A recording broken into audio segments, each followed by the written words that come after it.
Is human head transplant possible?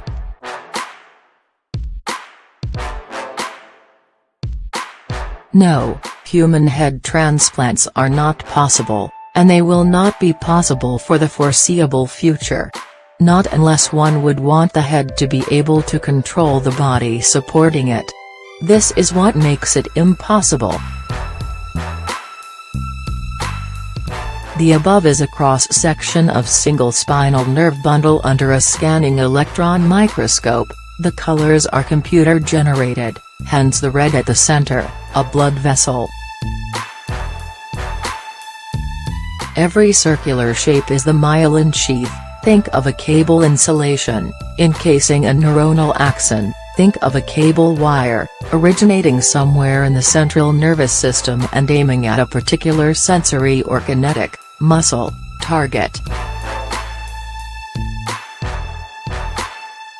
And the spinal cord contains a great number of these bundles, with millions of axons. No light microscope can achieve such magnification, mind you, an electron microscope would be needed. And observing a tissue sample under the electron microscope means that tissue is already dead, its microshape imprinted on a thin layer of metal, usually silver, and all traces of the original tissue dissolved before sliding its mold alone under the electron beam. The process of preparing the specimen usually takes several hours, if not days, to complete. In other words, such an image is impossible to generate in an operating theater. And even if it were possible, it would still not matter because neither human nor surgical robot can operate at this scale.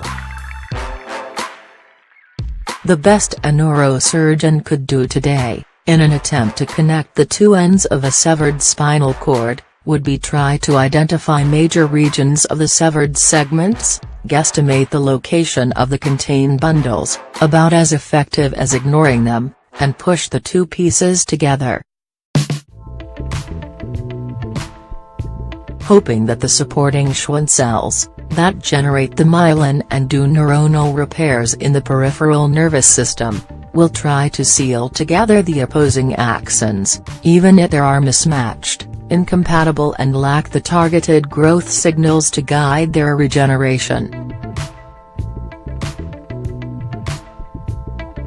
If such a mismatched connection were possible to work, people who have suffered spinal cord trauma would have regained the use of their body a long time ago, and reattaching the two severed ends of the same spinal cord would be a much easier task.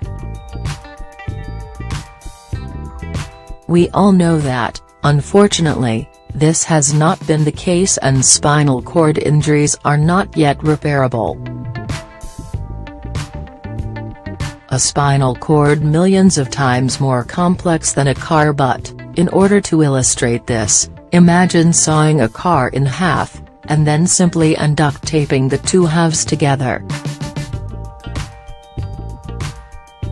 What are the chances of that car ever working again?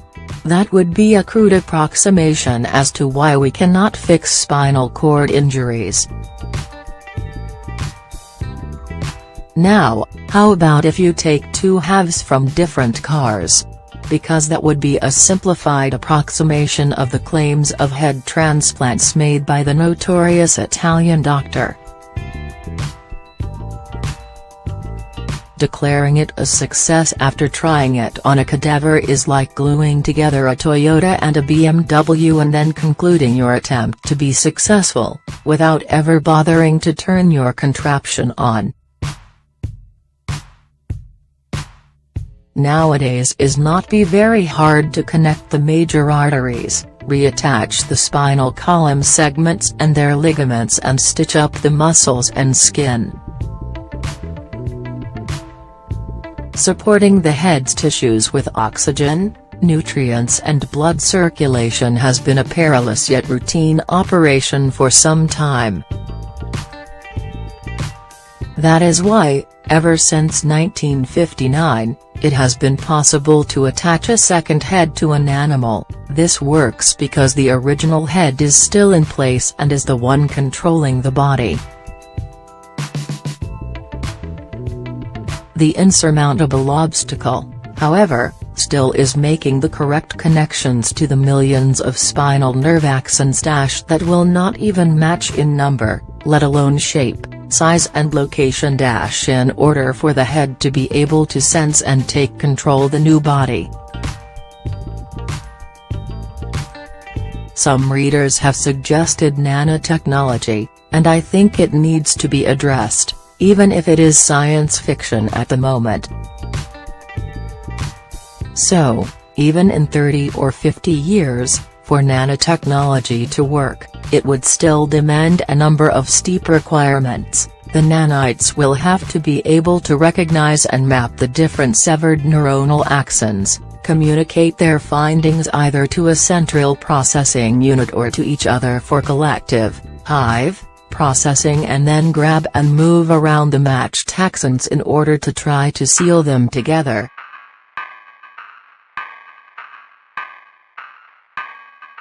The issue of filling the gaps between remote matches will have to be addressed, as well as how to triage the axons and even decide what to do with the surplus. Not two persons will be an exact match, not even monozygotic twins, and that may be only one of our problems. For example, at the other end of this there will be the problem of excess heat.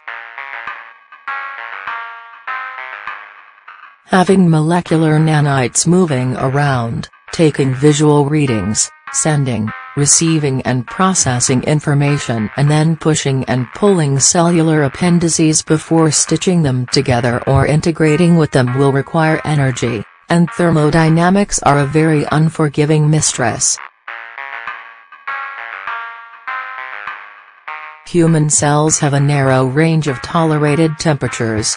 Cool the system too much and the nanites stop functioning, allow it to heat up too much, and the cells we would be trying to connect will be damaged beyond recovery.